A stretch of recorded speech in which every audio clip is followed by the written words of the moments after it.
Welcome to Iconic Insights. Today's episode is going to be wild. We're here at CrossFit Breaking Barbells in Lakeland, Florida, and we've got a guest who knows what it takes to break barriers and make a name for herself. That's right. Today we're sitting down with none other than AJ Amrhein, better known to the WWE fans as Dani Palmer. She's an NXT star with the WWE, and trust me, her journey to the top is anything but ordinary. Get ready for a behind-the-scenes look at what it means to make it in the WWE and the mindset that turns you into a real icon. I'm super excited to be here because this is actually our first episode we recorded, even though this is not the first one we've launched. So, AJ, super thrilled to have you on. Thank you guys for having me. Absolutely. We're super excited to have you here. And I kind of just want to jump right into it. Yeah. Tell us about what you do exactly. Okay, so I am a WWE wrestler, but my background is acrobatics and cheerleading. So, Holy crap. So how does one even get into WWE? That's what I want to know. well, there's a lot of like different kind of pathways that you can take. So you have independent wrestling. So if you're in kind of the independent wrestling world, WWE actually just launched a first of its kind developmental program for a potential pathway into a WWE career called WWE ID. And then if you're a student athlete, which is really cool, that's kind of my journey, there's NIL. So that's also like another pathway to get to WWE. So yeah, they're recruiting people from independent wrestling, people from different athletic backgrounds. So yeah, if you have a dream for it and a heart and passion big enough, you can make it happen. That's incredible. Yeah, it's Yeah. awesome. You know, before we dive deep into the whole WWE and the wrestling thing, I do want to have a clarifying question. So your name is AJ, Yeah. but you're also Dani Palmer. Yes. So whenever you get to WWE, you get a wrestling name. And so my wrestling name is Dani Palmer, which is actually after my papa who passed away. Aw. I didn't want a name that stood just kind of like for nothing. I wanted something that stood for something that whenever I walk out there and I take the ring, something that just meant something to me. And my papa, he stood for family, loyalty, God, hard work. And he was someone that I always looked up to. And so this is kind of a tribute to him and my family. That's who I do it for, is my family. So yeah. Oh, that's amazing. Wow. So it's kind of like The Rock, but you had Dwayne Johnson. Right. Yeah. Yeah. So one of the other questions, I mean, there's so many things. I am curious, like, what made you go WWE? It didn't. I was in the right place at the right time. So I guess kind of getting into like more my backgrounds or like kind of like my story, if that's what you want to do now, Of that course, kind of like anything. leads Yeah. to it. Okay, so I'm from a very small town, Scott County, Scottsburg in Austin, Indiana, Southern Indiana. Proud to be 794. But growing up, there wasn't just a lot of opportunity, and because of that, a lot of times people fell into kind of the drug path, and it's getting a lot better now. The recovery center is awesome there now, and it makes my heart so full. But growing up, I just kind of knew that I wanted to go out and see the world. Kind of struggled a little bit. I had some mental health problems at like fourth grade. I was diagnosed with OCD, which is kind of a weird one to be diagnosed with, but I was I went to therapy. That helped a lot. Especially like so young. Yeah. Like fourth grade OCD. I mean, not common to hear that. You could say things were a little chaotic, and I felt the need to control things, I guess. And so that was kind of common for people who went through some stuff like that. But at age 11, I felt called to dive deeper into my training, which was tumbling and cheerleading and acrobatics. And so I did that. And because of the OCD, I got good really fast. And it was a blessing and a curse. But I ended up teaching my first tumbling class at age 11. And then at age 14, like all families, my family kind of had a little bit of a rough patch, and I ended up moving out both my parents and I are so close now, and we have a great relationship now. But I ended up moving out at age 14, and I enrolled myself into homeschool. My uncle bought me a laptop. I worked at Waffle House, Sonic. I cleaned toilets at Anytime Fitness, whatever I could get my hands on, and I trained hard because I just felt that that's the path that I was supposed to go down. And the one thing that was cool that my parents always, through everything, through all the struggle, the one thing that they kept constant was Jesus is Lord, and that was the constant. And so I always had that to fall back on. And what was wild is I never actually loved the sport tumbling. I never loved it, but I felt called to do it, and so I was training hard. And then I ended up getting a full ride scholarship to Baylor University for acrobatics and tumbling, and I couldn't be more blessed for that, more grateful for that. It was an amazing program. The teammates that I had, lifelong friends, the coaches there were amazing. The program was great, but I never actually really enjoyed the sport. But the people is what made it, and Baylor, sick 'em forever. They're still crushing it. We won 3 national championships there. Would have been 4, but COVID was my senior year. And kind of getting into that time period, I was heading to Australia for graduate school. I studied environmental science. I was going into marine sciences, coral restoration, and I was moving there with my teammate, Kaylee. And the border shut down. So we were like, oh my gosh, what do we do? So we still wanted to go on an adventure. We felt called to do that. And we were like, okay, here's our options: Hawaii, California, or Lakeland, Florida. We had kind of some job opportunities in all those areas. And the place that made the least sense, but we felt the most called to, was Lakeland, Florida. So we packed up our bags, had basically nothing, and moved to Lakeland, Florida. Fast forward a few years, my friend Kaylee has met her husband, and they have a kid now. And then I ended up being in the right place at the right time with the exact gifts and talents I needed to get invited to a WWE tryout. And then I made it. So let me ask you about that real quick. My future husband, which is the best part of all. Which is a whole other story we need to get into as well. But I want to backtrack just a little bit. Yeah. So first of all, how did you find out about the WWE tryouts? And secondly, what was the process, and what got you to go like, I need to do that? So my process was a little bit different. A lot of people kind of got like DMs on Instagram from this, like the recruiting people. And I was, I don't know if you've ever seen the Netflix series Cheer, but I grew up with Gabby Butler, and I was over at her house at Thanksgiving. Again, right place, right time. And they were trying to recruit her. And she was like, oh my gosh, AJ, you would be so good at this. And I was like, what is it? I didn't know what WWE was at the time, and well, it used to be called WWF. I want to say, right? That's what I thought. Yeah. Mm-hmm. Yeah. So. Now it's WWE, and so I didn't even know what it was. And I got a phone call. I was at my desk job, and I was like on the phone, and I put him on speakerphone, and my boss was over there in the other room, and he was like, no way. And he came over and was like hovering over the desk. He's like, you have to do it. You have to do it. And I was like, okay, I'm in. And so they invited me to the Dallas WrestleMania tryout. So what I want to know, is this a usual pathway? Do they usually go for people that are in cheer, like at that high of a level? So it definitely helps. The air awareness does. They bring in a lot of gymnasts. You see Kalani Jordan crushing it now. You see Solruka crushing it now. Tiffany Stratton, and obviously, like there's so many more.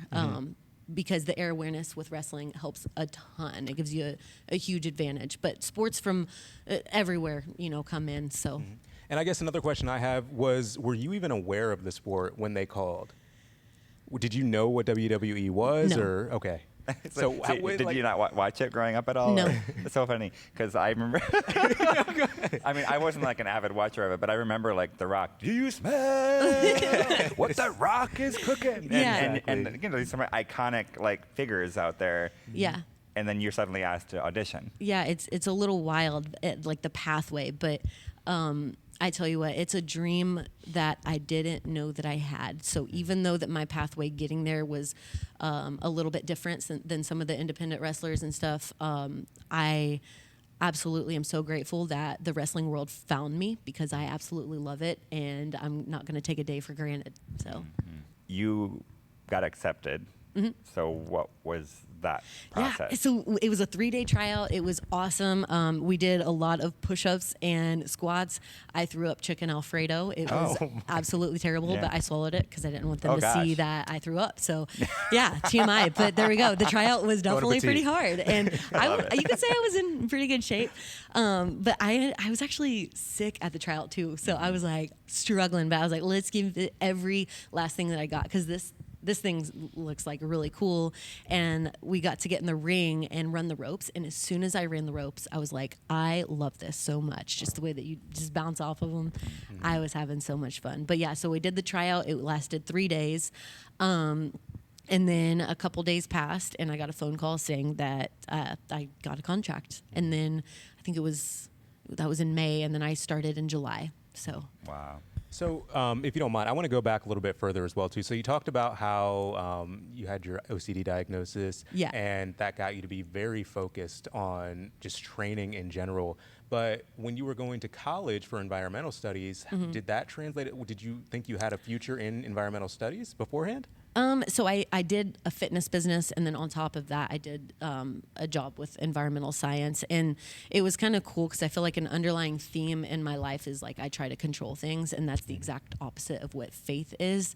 And I feel like kind of bringing like the sport into it of gymnastics, I feel like you kind of have to be. Well, you do have to be perfect and keep your toes pointed, and you have to almost stay in bounds and be in a box.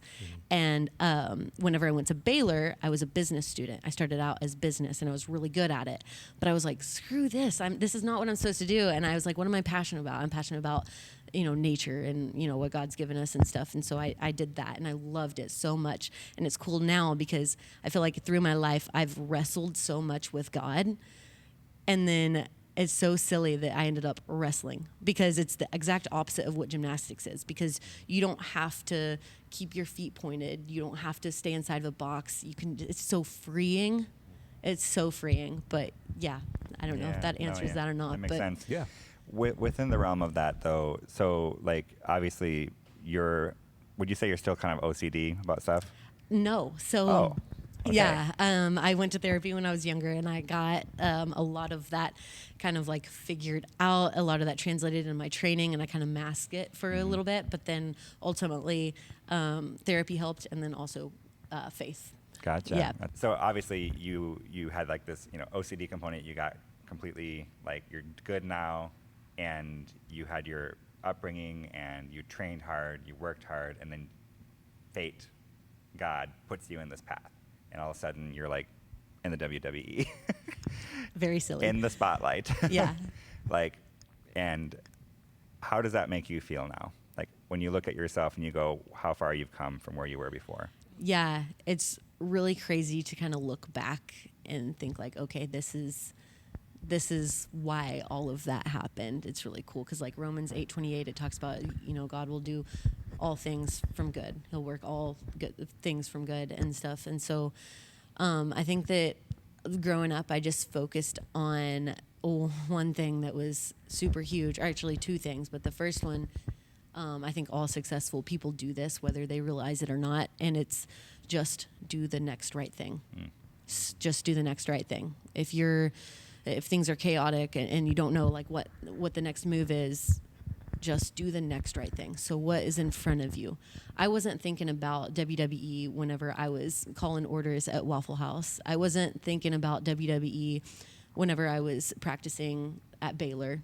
I didn't even know what WWE was. But what I was doing the next right thing. And it's cool because John Cena will come out to the Performance Center here and there and talk to just like us new recruits and stuff and give us really good advice. And one of the main things he said was, just do the next right thing. And I was like, all right, I'll just keep doing what I've been doing because that's what I told myself growing up. And then I also like personally think about the story of Ruth, and whether you're religious or not, you can still pull good lessons from this. But if you don't know the story, she lost everything. She was a widow, and so was her mother-in-law, Naomi. And she could have just went back, but she went. She was loyal, and she just did the next right thing, which was glean. And if you don't know what gleaning is, it's just picking up seeds in the field. It's a very physical job, and that gleaning led her to Boaz, which was the next of kin that saved her family. And so, like, that is so cool. So, what is your gleaning? What is your cleaning your toilets at Anytime Fitness? What is that for you? What has God put in front of you right now that you can do? Because it's gonna lead you to something you couldn't even imagine. Because His plan is always better. But if you ever think that you're too good for cleaning toilets or gleaning, you've missed the whole point. Don't rob yourself of the journey, Wow, that's awesome. What I also want to know too is, to kind of play off what David said, was how does your family feel about everything? They love it. They're so supportive. They kind of don't know. They didn't know at first what I was signing up to do. I didn't either, to be fair. But they are so supportive. They think it's so awesome. They obviously worry about me like good parents do.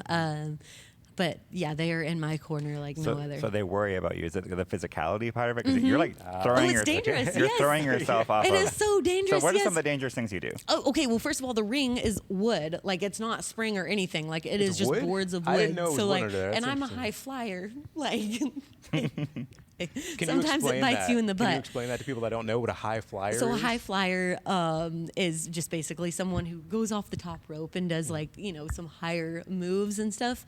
Okay. Not ground based for the most part, and which is awesome and it's fun, and I love using the ropes for my offensive moves, but sometimes it can bite you in the butt and it hurts. So like, okay, you see some of these things in the WWE and like literally people getting thrown in the air, and I mean, have you ever injured yourself or anything like that, or like it's intense? So far, fingers crossed, I have not. I did have to get, though, after a year of being at WWE, I did have to get double hip surgery this year, but that was from like genetic, just like over the years. It wasn't anything at WWE. It didn't help, obviously, but. So you had hip surgery, and now you're double hip surgery this year. It's been an insane.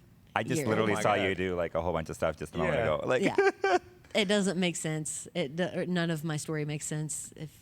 So explain that. Like, no, I was going to ask the same thing. Yeah, so definitely. I guess I'm not a doctor and I don't understand the science behind it, but basically they did an MRI and they were like, okay, this is what we need to do. And so they went in and fixed my right hip first in January, waited 5 weeks. I was on a walker. I had a walker.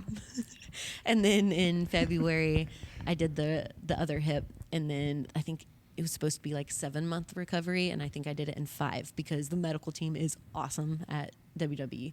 They had me in there every day working my butt off, and they took such great care of me. But yeah, so that's been all in this year. wow. That is so. I mean, you are an athlete. Yeah. And I think of that as any other athlete. So, what were you thinking when you realized you had to have that surgery? That had to be kind of nerve-wracking, I'm sure. Yeah. It was pretty nerve-wracking. I do have a really good support system, so I think that helped a lot. And I knew that I was being sent to the best surgeon possible. So that eased my mind. And it just feels so good to be back in the ring. And so me having to sit out and watch practices almost made me more grateful for it. And I didn't think that was possible. So, Wow. Was there any part of you when you realized you had to have the surgery that thought my career is over? Or I didn't know after I got the surgeries. I was like, what if this doesn't work? What if this doesn't work? So there was that thought for sure. And then day after day in rehab, it wasn't linear, but for the most part I kept progressing.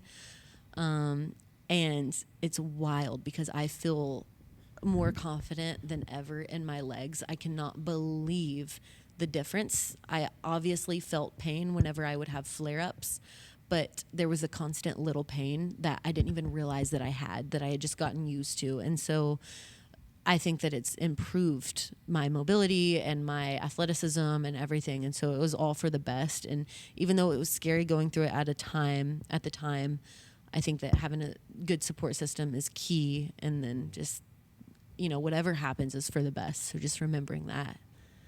Yeah. Wow. So good. I'm going to lighten up the mood a little bit here. Yeah. So when you go out and you tell people what they do after they ask you, what do you say? Sometimes I just say professional athlete, and I'm just like, I'll leave it at that. Sometimes if I don't want to get into the conversation very much, depending where I'm at, I'm just like, oh, I'm a trainer. Like, oh, I just do this, But yeah, it kind of depends on where I'm at and stuff. Yeah. But it's cool because my roommate, like, we'll meet people together and stuff, and she's awesome. She was my teammate at Baylor. But it's so funny because we have the silliest jobs. So when people meet us and they're like, what do you do? I'm like, I'm a professional wrestler for WWE. And then she's like, I sell stuffed animals. And they're like, you guys are lying to us. We're not. We're just that cool. How many, you might not know the exact number, but how many professional wrestlers are there in the WWE? You know, so in NXT, so there's 3 brands. So Okay. WWE has SmackDown, Raw, and NXT. And NXT is the brand that I'm a part of. It's awesome. I think that there's about 120 of us. Okay. And then I'm not sure how many are on SmackDown and Raw, but there's a lot. And so if I don't even know, but I'm sure you can Google and find a number. Yeah. But yeah. So, I mean, it's not that many. Like, but In the grand scheme of things, no. So, like, the Like, fact big is picture. like, I mean, if we look across the U.S., just the U.S., how many wrestlers there are, people who are in wrestling, but then you happen to be a professional wrestler now on the WWE. Like, the chances of that happening Yes. are very slim. Yeah. Yeah, I am so blessed because people will be in independent wrestling for years and then finally get their shot, you know. Different, but just being in the right place at the right time, and I just happened to be, and not taking a day for granted. So That's amazing. It's amazing. So if you weren't in the WWE, what do you think you'd be doing right now? I would be having babies. I want to be a mom so bad. I want to pop out some kids yesterday. Okay. Yeah, Joe, if you're listening to this. Okay, you mentioned Joe. Who's Joe? Joe is the love of my life that I met at WWE. We came in, so he was NIL. He's kind of like a really good face for NIL. He played football at Northwestern, and he was a part of that NIL program and came down, and we ended up being a part of the same class, started on the same day, and we debuted together. And so to experience that journey together So he's was a WWE really wrestler. cool. Yeah. Okay. Yeah, his name is Tank Ledger. Yeah. Tank Ledger. Yeah. Is that kind of, how common is that for couples to be in the WWE together? Pretty common. Okay. That's So we is were it usually they become a couple after they join, or we is were it? we meet a lot of people there and we spent a lot of time together, but we both went in and we did not want to date coworkers at all. We were so against it. And so we were best friends for a year, and then we were finally like, screw it. This is it for us. And so we started dating after like a year. So this podcast is called Iconic Insights. Yeah. And obviously, a lot of times, people who are icons would not think of themselves as being an icon. But you are one because you're one of the few people who are in the WWE. You know, you're in it. Like, that's pretty Yeah. cool. What are some things that you could tell viewers and listeners about if they're wanting to pursue a career and become a professional athlete or get into the entertainment industry? Yeah. So kind of going off of what I was saying earlier, but the broad direction and advice I would give is 2 things. And the first thing is just do the next right thing. And I touched on that earlier, but no matter where you find yourself at, just do whatever's right. Like just be a good person, you know, and whatever is there, do it to your full ability, and it's going to lead to opportunity after opportunity after opportunity. And then number 2 is the power of prayer is freaking real. It is so real because I whenever I didn't know what was going on, and I prayed, and I was 11 years old, and I felt the call to dive deeper into my training, but I didn't even like the sport. It didn't make sense at the time. But I knew that that's what I was supposed to do, and now look where I'm at. The power of prayer is real. And then whenever I was going on recruiting trips, Baylor was it. I prayed about it, and it was it. Like I just knew I had this peace about it.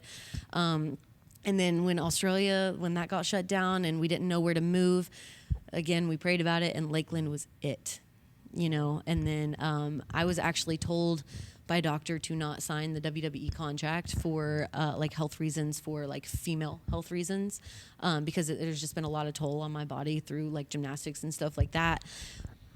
And so I was like, okay, that makes sense. But then I felt this weird peace about signing it. And so I just wrestled with God and I prayed about it, and I signed the contract on the deadline, on the last possible day. You wrestled with God. That's exactly like we serve a silly God, like the little metaphors that he places in there. It's just like, all right, but I think of Jacob a lot about that because, so that's like kind of the 2 broad things. And then I guess like direct, if you're wanting to get into professional wrestling, I say Orlando is the hub. You can obviously have success outside of Orlando, but I think that there's a lot of people in Orlando that you can network with. And even if you can't train at WWE, you know, if you don't have a contract, there's a lot of really good schools in Orlando. Flatbacks is one that comes to mind. But yeah, Orlando's a really cool spot. And then, like I said earlier, WWE just launched its first of its kind developmental program for indie talent. So getting involved in that and sending emails, that will create a pathway to a potential career in WWE, which is awesome news for independent wrestlers because they work so hard. And then if you are a student athlete, the NIL program is that same funnel to get you into WWE. And if you are a younger person wanting to pursue, you know, any type of sport, I just say just stay after it. Just keep training and like listen to your coaches and don't take life too seriously. So I want to ask 2 questions. The first one is, am I allowed to ask you how long you've been in the WWE? I've been in there for 2 years. So I wrestled for about a year, and then I was out with the double hip surgeries for about a year, and now I'm back. And so it's been about 2 years total. You. So the second thing is, you're obviously incredibly humble, and I can already see that you attribute a lot of your success to prayer and the Lord, which is, I mean, that's perfect. But I don't want to downplay the fact that you've worked incredibly hard for this. Like, I feel like your training regimen is insane. Your eating must be insane. And I do want that to be clear to the viewers as well. Like, the kind of commitment that goes into this. It's if you could please kind of expand on that. Yeah, God hands you the shovel, but you got to dig. Like, he gives you the sword, but you got to swing. And, no, it's hard. Training, you know, growing up in tumbling, I trained so hard that I ended up actually stunting my growth. Like I would practice for hours and hours and hours, and I would make sure that I was eating right, trying to just stay healthy. And when I was younger, I didn't know, I didn't have as much wisdom and knowledge about like how to fuel my body properly and stuff. And so getting the right resources for that and strength training, I think is huge. But no, the long practices and even just like staying hydrated, drinking water every day, like taking care of your body is your job, And so, you know, you wake up in the morning, you have to make sure you get your sleep. You have to, like, that is so important. That's just as important as training as your recovery.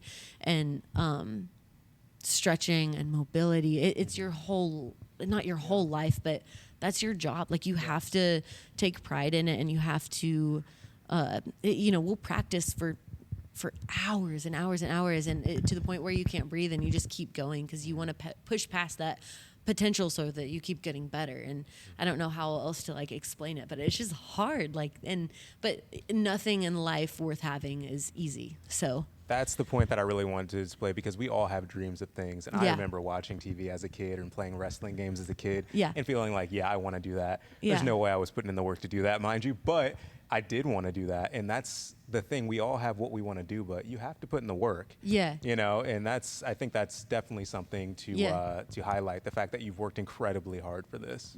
You know, if you're listening to this and sports is not your thing and something else is, this still applies to you, you know, because anything in life worth having is not easy. You know, you want to work for it and stuff, but yeah, that's cool. What are some things now that you are in the WWE that, you know, because with that comes this kind of notoriety, people can see you. How do you look at that responsibility of being in the spotlight and then needing to be a persona? That's part one. But part two is you have 2 personas in a way. You're AJ, but you're also Dani Palmer. Yes. So I feel like touching on like the AJ and Dani Palmer, I wanted my character to feel authentic, and so I feel like I've developed Dani Palmer into an extension of who AJ is. And so that, who am I? I'm scrappy, I'm innovative, I'm a go-getter, I'm witty, I'm, you know, all of these things, and daring, and I take risks and stuff like that. And so translate that into a moveset and into Dani Palmer, where I can just like fully express myself. I don't have to be crushed to normalcy in like the regular world. I can just be who I am times 1,000 if I wanted to. That's kind of who Dani Palmer is. And so that's been like kind of fun to find, because I feel like in a way I've almost found my like child self. I've tapped into that like kid part of me again, which is so healing and awesome. Mm-hmm, mm-hmm. Yeah. And what about that part of like the element of people see you and then therefore? Yeah, I think that's huge. My mind goes straight towards my hometown. Whenever I go back for holidays and stuff, I want to be someone that, that kids look up to. And that's what really makes it for me. That's what puts a smile on my face, is putting a smile on their faces. And so that's a huge part. And so I'm not, who are we to be able to like go out in front of these people and like be these celebrities? But if it means that I get to make a little kid smile, then heck yeah. Like, all right, I'll do that all day. Like, that's a cool tool to have. Mm-hmm. I love that. Do you ever just wake up one day and be like, I'm still Dani Palmer this morning? So that's kind of what I want to know. Do you ever have to battle between those two? Yeah. I think Joe could speak on that a lot. Okay. But yeah, sometimes if I've had a lot of caffeine, I would say, or like if my adrenaline's running, or if I'm like, training or practicing, I just kind of like, yeah, it's fun. Yeah. What was it like for you? And when you joined the WWE and you were maybe you had your first wrestling match and you got done and people wanted to meet you and all that. What was that? How did that feel? Just the whole experience. Yeah.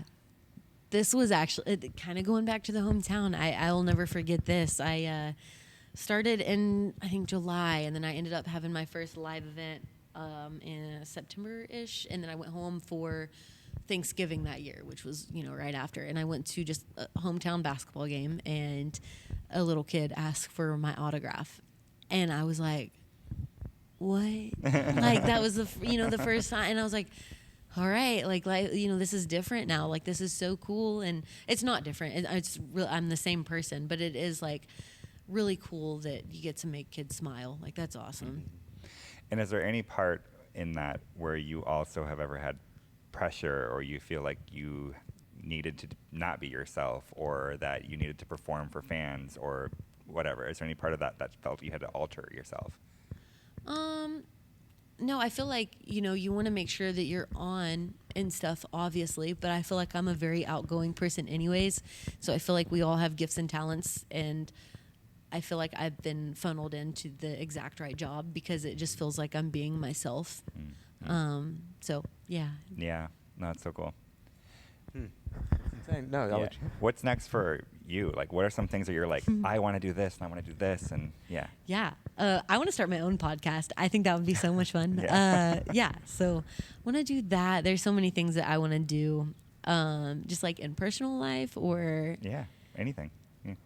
Anything? Well, I've already told you I want to start popping out kids, but not yet because I want to wrestle longer. But I think just being in the moment. So like, that's the first thing that comes to mind is being present. I'm not really looking at, what's next. I obviously have goals and dreams and stuff like, oh, this would be cool. This would be cool. But like every time I think I have it figured out, it's like, actually we're going this way. And it's like, so I think just being present is where I'm at right now. Mm-hmm.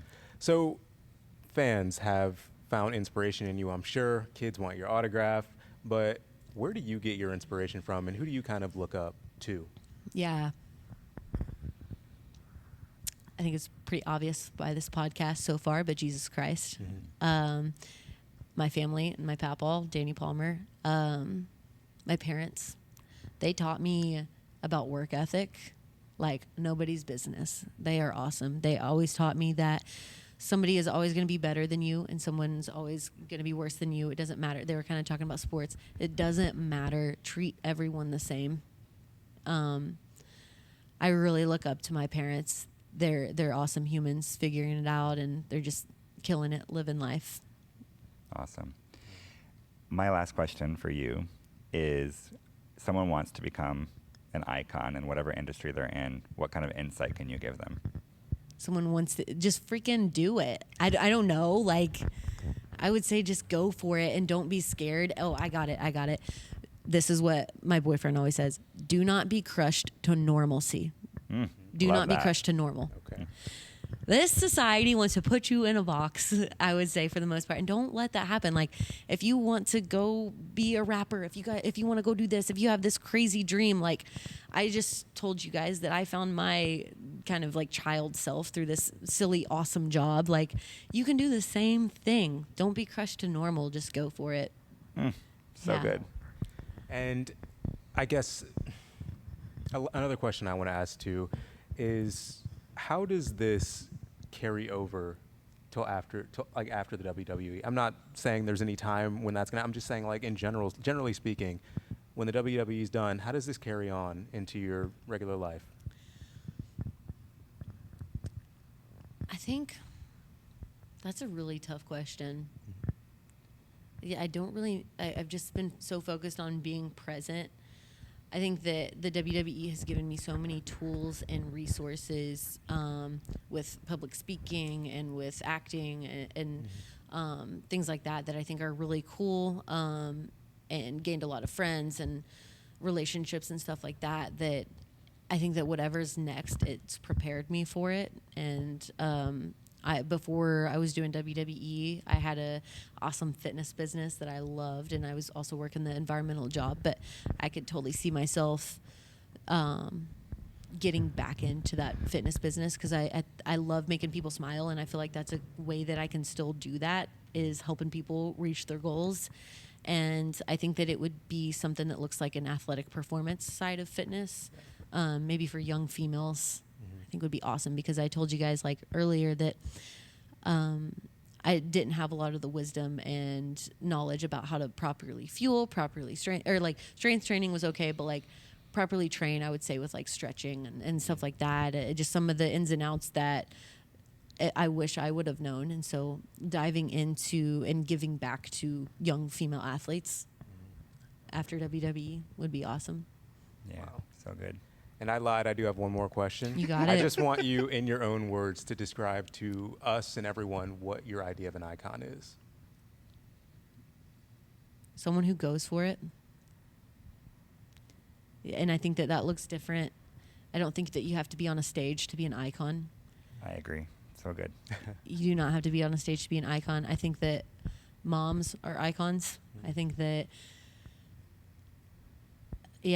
it looks different for everyone, and whatever your field is, whatever your passion is, whatever your gift is, whatever your talent is, I think that you can be an icon at that if you go for it fully and you be present and you just show up as yourself every day authentically. That's an icon. Mic drop. Yes, that's it. That was good. Thank you so really much. Good, Dani. Dani and AJ. Yes. Thank you so much, AJ. Yeah, Thank you appreciate guys having for you on. having me. Yeah. Absolutely. Thanks for joining us. Until next time.